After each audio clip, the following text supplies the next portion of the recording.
मुख्यमंत्री पुष्कर सिंह धामी ने देवप्रयाग वेद शास्त्र अनुसंधान का किया वर्चुअल शुभारंभ। कहा, रघुनाथ कीर्ति परिसर केंद्र सरकार की उत्तराखंड को बड़ी सौगात। प्रधानमंत्री कार्यालय द्वारा निर्माण और विकास कार्यों की निगरानी।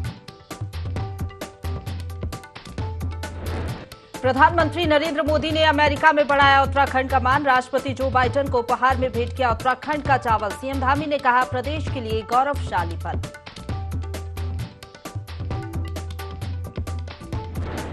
पिथौरागढ़ में बड़ा सड़क हादसा। 500 मीटर गहरी खाई में गिरी जीप। 9 लोगों की मौत और 2 घायल।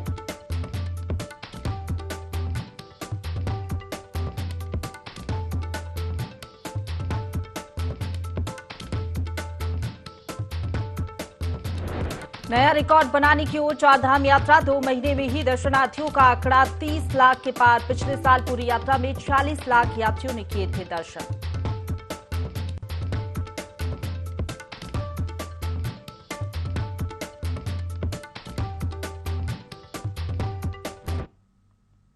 नमस्कार, देवभूमि लाइव देख रहे हैं आप। आपके साथ मैं हूं प्रशंसा। बुलेटिन की शुरुआत करेंगे खबरों से, जहां देश के प्रधानमंत्री नरेंद्र मोदी ने अमेरिका में उत्तराखंड का मान बढ़ाया है। उत्तराखंड के चावल अमेरिका के राष्ट्रपति जो बाइडेन को उपहार स्वरूप पीएम मोदी ने भेंट किए। मुख्यमंत्री पुष्कर सिंह धामी ने पीएम मोदी को इसके लिए धन्यवाद दिया है।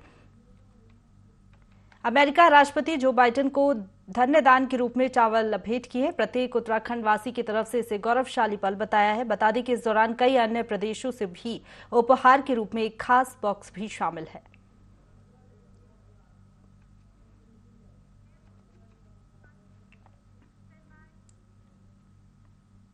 अब रुक करेंगे पिथौरागढ़ का, जहां खाई में जीप गिरी है। हादसे में 9 लोगों की मौत हो गई है, 2 घायल बताए जा रहे हैं। बागेश्वर के श्यामा से पिथौरागढ़ के नाचनी ये जीप जा रही थी। 500 मीटर गहरी खाई में जीप जा गिरी है। हादसे पर मुख्यमंत्री धामी ने दुख जताया है। तो पिथौरागढ़ से ये खबर बता रहे हैं, खाई में जीप जा गिरी। हादसे में 9 लोगों की मौत हो गई है, वहीं 2 घायल बताए जा रहे हैं। बागेश्वर के श्यामा से पिथौरागढ़ के नाचनी ये जीप जा रही थी, उसी दौरान ये हादसा हुआ। 500 मीटर गहरी खाई में जीप जा गिरी। हादसे पर मुख्यमंत्री पुष्कर सिंह धामी ने भी दुख जताया है।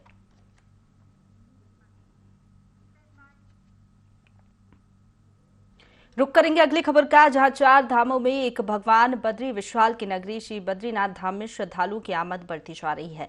हालांकि मई माह जैसा यात्रा का फ्लो अब कम जरूर हुआ है, लेकिन प्रतिदिन बद्रीनाथ धाम पहुंचने वाले तीर्थयात्रियों की तादाद 13,000 से ऊपर जा रही है। कपाट खुलने से लेकर अब तक करीब 9 लाख श्रद्धालुओं ने भगवान बद्री विशाल के दर्शनों का पूर्ण लाभ अर्जित किया है, जो पिछले वर्ष के प्री मानसून सीजन से अधिक है।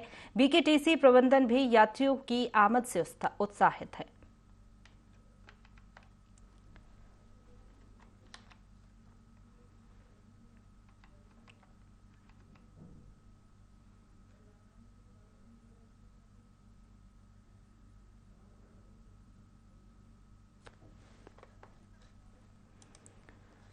तो 4 धामों में एक भगवान बद्री विशाल की नगरी श्री बद्रीनाथ धाम में श्रद्धालुओं की आमद बढ़ती जा रही है। हालांकि मई माह जैसा यात्रा का फ्लो अब कम जरूर हुआ है, लेकिन प्रतिदिन बद्रीनाथ धाम पहुंचने वाले तीर्थयात्रियों की तादाद 13,000 से ऊपर ही जा रही है। कपाट खुलने से लेकर अब तक करीब 9 लाख श्रद्धालुओं ने दर्शन किए हैं।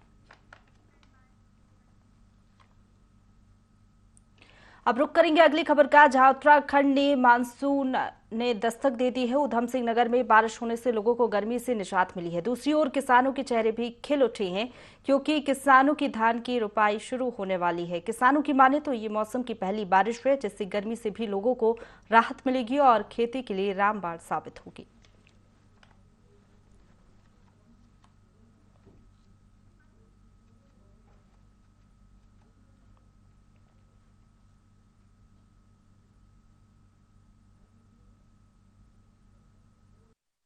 लोग इतनी राहत मिली है, गर्मी इतनी थी कि लोग अटैक पड़ रहे थे लोग, जो अब इतनी राहत मिली। लोग बहुत सगुन है, गर्मी से पहली बारिश है उत्तराखंड की है, बहुत बड़ी राहत मिली है लोगों को। किसानों को बहुत बड़ा फायदा है। किसानों के खेती के लिए अब धान की खेती के लिए जो बुआई करेंगे उसके लिए तो रामबाण है ये। ऊधम सिंह नगर के जसपुर कोतवाली क्षेत्र में गुलदार के आतंक से लोग परेशान हैं, जहां उत्तर प्रदेश बॉर्डर से सटे रायपुर गांव में गुलदार ने एक महिला पर हमला कर दिया, जिससे महिला की मौत हो गई। वहीं घटना के बाद इलाके में दहशत का माहौल है। इसी दौरान सूचना पर मौके पर पहुंची भारी पुलिस बल ने लोगों का आक्रोश झेला। गुस्साए ग्रामीणों का कहना है कि गुलदार ने क्षेत्र में कई लोगों को शिकार बनाया, लेकिन वन विभाग कोई कार्रवाई नहीं कर रहा। शेर को मारे तो हमें सजा है, ठीक है। अरे वन विभाग वाले पकड़ते नहीं है। खेत में गोद कूड़ा करने अपने खेती वाले से देखेगा नहीं देखेगा इंसान। वन विभाग वाले अभी तक नहीं आए। कितनी देर बाद सूचना, कम से कम काफी 1-1.5 घंटे की सूचना हो गई। अब हमारी मांग ये है, हमें कोई वो नहीं चाहिए, हम अपने हिसाब से काम करेंगे। हम गोली मारे, हमें कोई सजा नहीं होगा। सही बात है। अगर शेर हमारे इंसान को खत्म कर दिया तो हम भी तो उसे खत्म कर सकते हैं। जिसमें कि हमको सूचना मिली थी कि किसी महिला जो यूपी की रहने वाली यहाँ पर घास काटने के लिए आई थी, और उत्तराखंड बॉर्डर का जो रायपुर जंगल है वहाँ पर गुलदार ने उनको अटैक कर दिया। तो यहाँ पर काफ़ी भीड़ हुई थी। तो हम लोग यहाँ पर पुलिस प्रशासन और हम लोग मौके पर मौजूद थे। तो फॉरेस्ट की टीम भी आ चुकी है। अभी महिला को पोस्टमार्टम के लिए ले जाया जा रहा है। वहाँ पर जो आवश्यक कार्रवाई है नियमानुसार करते हुए आगे की कार्रवाई की जाएगी। देखिए, इसमें जो भी प्रतिक्रिया देय है वो नियमानुसार दिया जाएगा। कि इसमें यहाँ पर गाँव वालों की डिमांड है कि यहाँ पर एक पिंजरा लगाया जाए, तो पिंजरा लगाने के लिए फॉरेस्ट विभाग से बात की जाएगी, और इसमें जो भी कार्रवाई हो सकती है नियमानुसार हम लोग करेंगे। धनोरी से कलेर की ओर जा रही कार अनियंत्रित होकर नहर में जा गिरी, जिसमें 3 युवक सवार थे। सूचना पर एसपी देहात भी घटनास्थल पर पहुंचे और मामले की जानकारी ली। एसपी देहात स्वप्न किशोर सिंह ने बताया कि एक कार बाइक से टकराकर अनियंत्रित होकर नहर में गिर गई थी, जिसके बाद गाड़ी में फंसे सभी युवकों को बाहर निकाल लिया गया है और घायलों को भी अस्पताल भिजवाया गया है।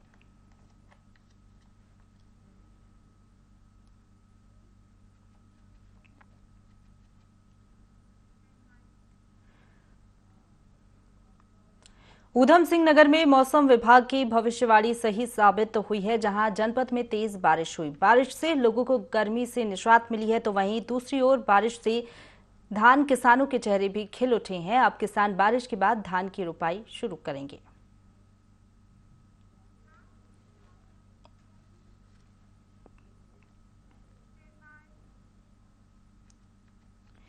रुक करेंगे अगली खबर का, जहां गर्मी के मौसम में अक्सर आपने सुना होगा कि अपनी छत पर और खाली जगह पानी रखना चाहिए, जिससे पशु पक्षी प्यासे ना रहे। लेकिन सोशल मीडिया पर एक ऐसा वीडियो तेजी से वायरल हो रहा है, जिसमें एक युवक जहरीले नाग को पानी पिलाते हुए नजर आ रहा है। बता दें कि युवक आदिल ने यूट्यूब देखकर सांप और नाग पकड़ने की कला सीखी है, जिसके चलते स्नेक लवर भी उसे कहा जाता है, जिन्होंने अपने जीवन में कई सारे सांपों का रेस्क्यू किया है। लेकिन ये पहली बार देखा गया है कि नागों को भी प्यास लगती है। इसके अलावा हैरानी की बात यह है कि जहरीले नाग आदिल के हाथ से चुपचाप पानी पी रहा है।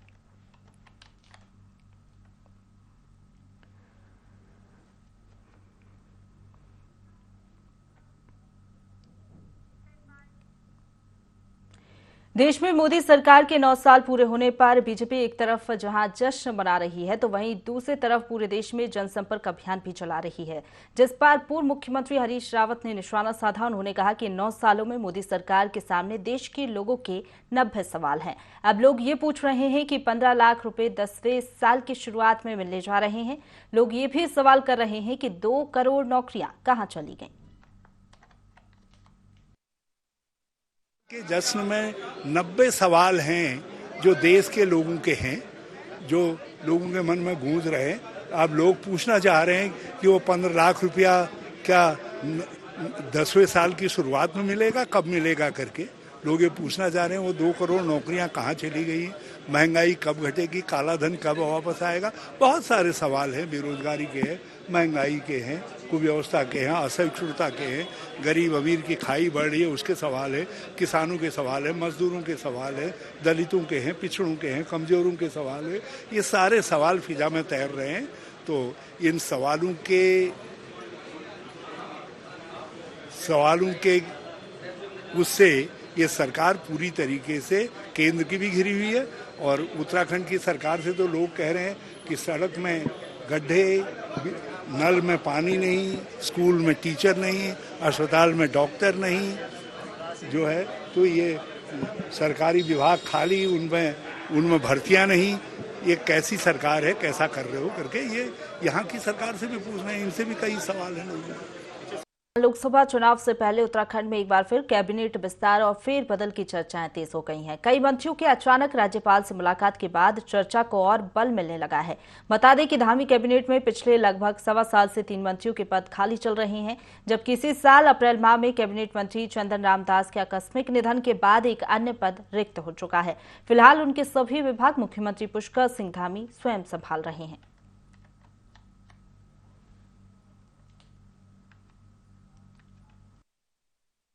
कैबिनेट विस्तार पर निर्णय लेना माननीय मुख्यमंत्री के विशेष विवेक अधिकार पर है और उनको आवश्यकता किस समय किस व्यक्ति की पड़ती है, किन विधायकों को मौका देना चाहते हैं, किन किन लोगों को कैबिनेट में लाना चाहते हैं। समय आने पर जब भी कैबिनेट विस्तार होगा तो सभी उत्तराखंड की जनता को भी पता चलेगा। उत्तराखंड के मुख्यमंत्री पुष्कर सिंह धामी अपने तय कार्यक्रम के अनुसार चंपावत भ्रमण पर पहुंचे। मुख्यमंत्री जीआईसी देवीधुरा पहुंचे, जहां एकत्रित भाजपा कार्यकर्ताओं ने मुख्यमंत्री धामी का स्वागत किया। मुख्यमंत्री धामी ने हेलीपैड से देवीधुरा मंदिर के लिए पैदल यात्रा की और देवीधुरा स्थित सुप्रसिद्ध मां बाराही धाम मंदिर पहुंचे। सर्वप्रथम मां बाराही मंदिर में जाकर माता बाराही के दर्शन किए, जिसके बाद मंदिर परिसर में 5 दिवसीय विश्व कल्याण महायज्ञ में मुख्यमंत्री ने प्रतिभाग किया।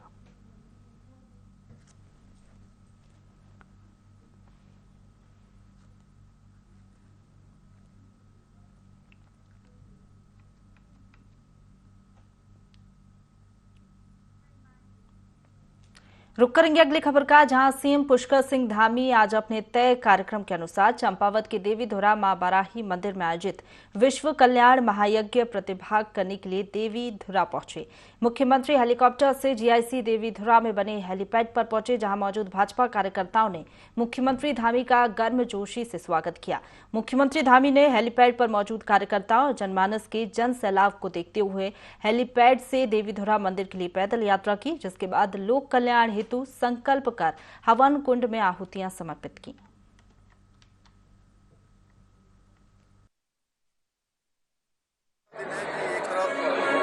आज विश्व योग दिवस है और यहाँ पर विश्व महाकल्याण यज्ञ चल रहा है। इन यज्ञ में सम्मिलित होकर हम सब लोग कहीं न कहीं अपने कर्तव्यों के प्रति, अपने को स्वस्थ रखने के प्रति पूरी तरह से जागरूक हैं और हमारा जो संकल्प है कि आदर्श उत्तराखंड, हिंदुस्तान का श्रेष्ठ उत्तराखंड, आदर्श हमारा चंपावत, उस दिशा में हम आगे बढ़ेंगे। यहाँ पर माँ बाराही का ये स्थान हमारे लिए हमेशा से पूरे उत्तराखंड वासियों के लिए, देशवासियों के लिए श्रद्धा का और आस्था का स्थान रहा है। ये स्थान हमारा मानसखंड कॉरिडोर योजना में सम्मिलित हो चुका है और आने वाले समय में इस स्थान का पूरा सुंदरीकरण किया जाएगा, विस्तारीकरण किया जाएगा, आने वाले सड़कों का चौड़ीकरण किया जाएगा और मानसखंड मंदिरमाला मिशन के अंतर्गत पूरे कुमाऊं क्षेत्र में सभी मंदिरों को एकीकृत करते हुए उनको एक माला मिशन के अंतर्गत जोड़ा जाएगा।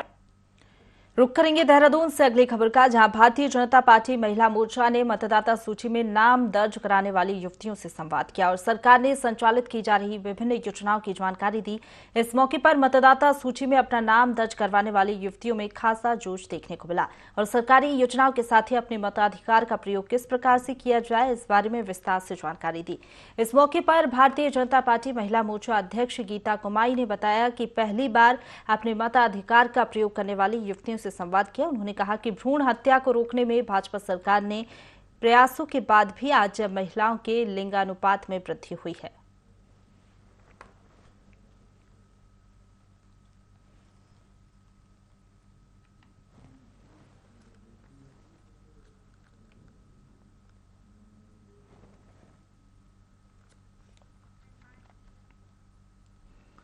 सीएम धामी के विधानसभा चंपावत के झालाकुड़ी के ग्रामीणों ने डोली की मदद से एक बार फिर गर्भवती महिला की जान बचाई है। गांव में सड़क सुविधा का अभाव होने के कारण ग्रामीणों को फजीहत झेलनी पड़ रही है। ग्रामीण लंबे समय से सड़क सुविधा की मांग करते आए हैं, पर सुध लेने वाला कोई नहीं है। गांव के 40 परिवार सड़क सुविधा को लेकर संघर्ष कर रहे हैं। मुख्यमंत्री की विधानसभा चंपावत के झालाकुड़ी गांव में ग्रामीणों ने डोली की मदद से एक बार फिर से गर्भवती महिला की जान बचाई है, जिसकी खूब सराहना की जा रही है। पहाड़ों में डोली ही अधिकांश गांव के लोगों के लिए 108 सेवा बनकर उभर रही है। ग्रामीण क्षेत्रों में जहां सड़क सुविधा का अभाव है, वहीं आज भी ग्रामीण डोली के माध्यम से मरीजों और गर्भवती महिलाओं को मीलों पैदल चलकर अस्पताल पहुंचाते हैं।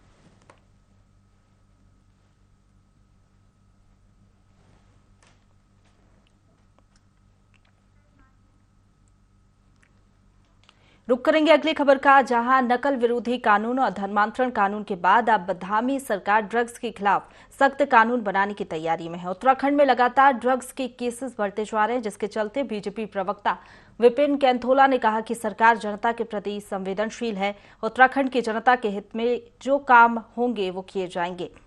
2025 तक उत्तराखंड को ड्रग्स फ्री करने का संकल्प सरकार ने लिया है। बहुत समय से ये शिकायतें आ रही हैं कि ड्रग्स का जो सिंडिकेट है वो यहाँ पर भी काम कर रहा है और बहुत सारे केसेस भी देखे गए हैं। बहुत सारे लोग चिंतित भी हैं। इसको लेकर के सरकार ने, हमारी सरकार जनता के प्रति समर्पित सरकार है।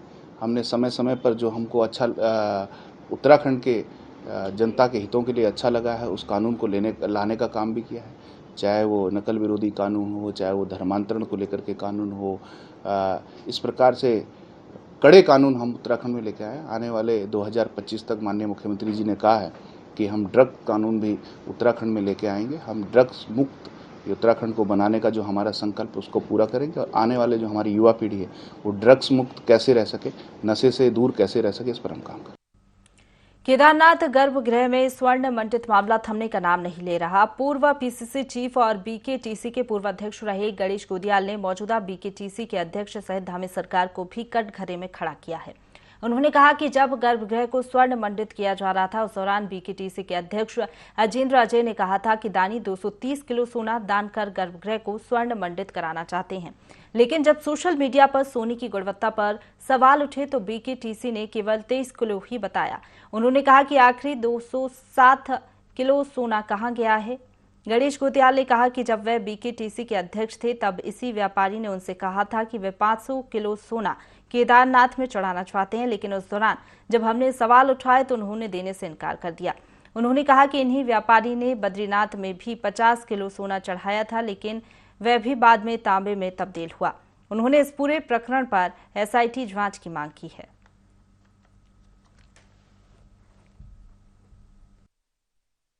अभी जो प्रकरण सोने का है, जो सोना लगा है वो वास्तव में सोना है और है या नहीं है या कितना है, इसके लिए एक सरकार विशेष एसआईटी का गठन करे। मंदिर समिति ने जो पहले 230 किलो का प्रचार किया कि 230 किलो सोने से काम किया जा रहा है और अब 23 किलो बताया, तो एक शून्य मतलब ये एक शून्य कैसे कम हो गया, इसका मंदिर समिति जवाब दे।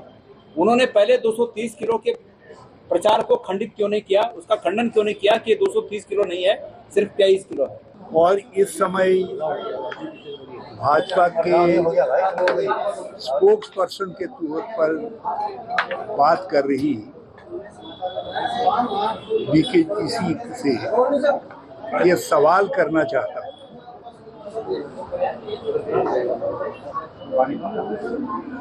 कि जो सवाल हमने उठाए हैं, जो सवाल केदार सभा ने उठाए हैं, उन सवालों का यदि उनके पास कोई तर्कसंगत जवाब है तो शासन स्पष्टीकरण क्यों नहीं दे रहा? मुख्यमंत्री स्पष्टीकरण क्यों नहीं दे रहे? लक्सर में खानपुर विधानसभा क्षेत्र के कई गांवों से होकर बीजेपी युवा मोर्चा ने बाइक रैली का आयोजन किया, जिसमें बीजेपी युवा मोर्चा के कार्यकर्ताओं ने क्षेत्रवासियों को केंद्र सरकार की योजनाओं के संदर्भ में जागरूक किया। इस रैली में कुंवर प्रणब सिंह, कुंवर दिव्य प्रताप सिंह शामिल हुए।